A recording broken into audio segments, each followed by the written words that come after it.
Welcome back, everyone. Today's story is called The Thing That Stalks the Fields. Enjoy. It was a few weeks ago that the hay bales started creeping slowly away from the house. Every morning when I woke up, each had moved a few hundred feet from where it was before. I assumed it was pranksters with nothing better to do, so I ignored it. Within a few days, though, the bales began to approach the boundaries of the farm. I was tired of the whole game by then and decided to move them back. It took a tedious hour to bring them all back from where they were and over near the house again. And by the time that I was done, I was ready to snap the neck of whoever had decided to do this. The next morning, I found each and every one of my horses messily decapitated. The smell was what woke me up.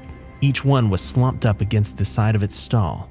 There were no signs of the heads. I spent the rest of the day cleaning up the mess and burying the remains.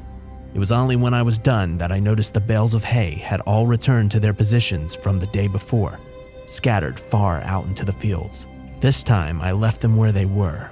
That night, I sat on my porch with my shotgun in hand and a pot of coffee on the table beside me. I sat for hours, straining my eyes into the fields to catch a glimpse of who was moving my hay bales. Finally, I was beginning to nod off. I would have, but just as my eyes began to close, I heard a clamor and a rustling of trees from the nearby woods. I leaned forward, my heart racing with excitement. I was going to catch them. I fumbled with my gun and fidgeted in my seat, waiting anxiously for whoever it was to get close enough to ambush. It was only when the thing got close enough for me to make out its silhouette in the dark that I was frozen still. The thing that crept into my field from the nearby woods didn't seem to notice me sitting there. It stalked, hunched and deliberate, through the fields with the posture of a tiptoeing thief. If not for the fact that it must have towered over 10 feet tall even in its crouched position, it might have seemed almost frail. The thinness of its arms and legs and the emaciated, caved-in quality of its chest reminded me of a starving animal. Still, the thing was undeniably strong. I watched it hoist up each bale into its arms with ease and set it down carefully a few yards away, taking only a few strides to cover the distance. I watched it work, moving each bale thoughtfully.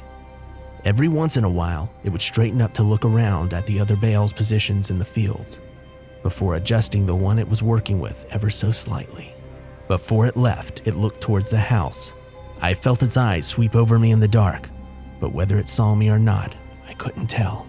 Then it turned silently and crept back the way it came, disappearing into the dark of the woods. It took me an hour before I had the courage to move at all. I went inside after a while, but I didn't sleep that night. It was only when the sun rose that I dared to step off my porch into the fields. The hay bales were where it left them. Strangely, it didn't move them as far as it had in the previous days. They were approaching something invisible in the fields, and as I looked at them, I realized that they seemed to be marking some line.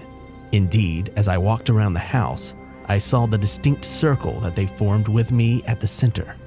At first, I thought the bales were just being haphazardly moved away from the house, but now I could see that they were instead being moved towards some sort of boundary. The thing was sending me a message. I slept uneasily that night, and only because I was exhausted. The next morning, the bales hadn't moved at all. They didn't move at all for the rest of that week, in fact. They were finally where the thing wanted them.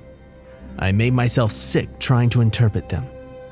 Why would this thing expend so much energy moving my hay bales and threaten me with such violence should I try to interfere? Killing my horses was just that, a threat. An intelligent threat at that. It knew that that would scare me, and it knew I would understand the implications. The sound of an automobile working its way along the road to my farm one morning gave me a little rush of excitement. I'd been planning to abandon the farm since I saw the thing, but I couldn't hope to leave on foot without risking it treating me like it treated my horses. But I knew if I could get in the car with whoever was coming my way, I might be able to escape before it could stop me. I didn't know who it was, or really care. I decided that the moment they stopped the car, I would jump in the passenger seat and tell them to get out of here. but I didn't get the chance. The car worked its way slowly along the road, trudging across the uneven ground. I urged it silently to hurry. It was when it passed between the two bales placed on either side of the road that I began to hear a booming clatter from the woods. The thing burst suddenly from the trees, sprinting on all four of its terrible, gangly limbs towards the car. Within a few seconds it was there, pouncing on the automobile like a predatory cat.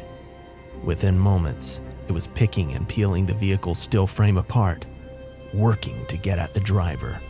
The man, whoever it was, screamed all the while, and I could hear him over the crunching of the metal and the shattering of glass. It was only when the thing crushed him carelessly with its hand that the screaming stopped.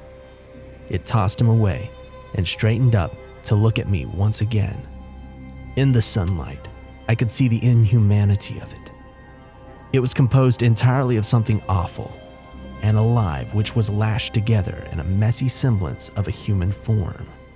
Whatever it was made of looked so polished and hard that if it weren't for the minute writhing of the stuff, I'd think it was made of granite.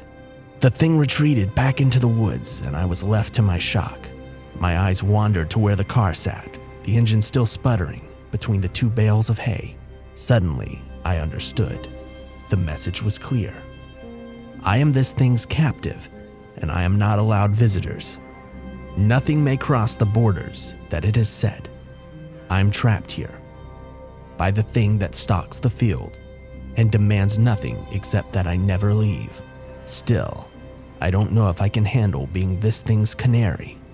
I've been thinking hard for the last few days since I saw it crush the man's chest and silence him before he could finish his scream. If I crossed the hay bale border, it'd probably do the same to me. It'd smash my skull before I could put my hands up to protect myself. It'd go and find a new pet, and probably keep looking until it found someone who could stand knowing that it was waiting just outside, watching them at all hours with its shiny insect eyes. I've been thinking hard for the last few days, and I might just make a run for it. Well, everyone, I hope you enjoyed this story. If you did, consider hitting the like button, and consider hitting the subscribe button, because, as always, there's more to come. Anyway, thank you so much for listening.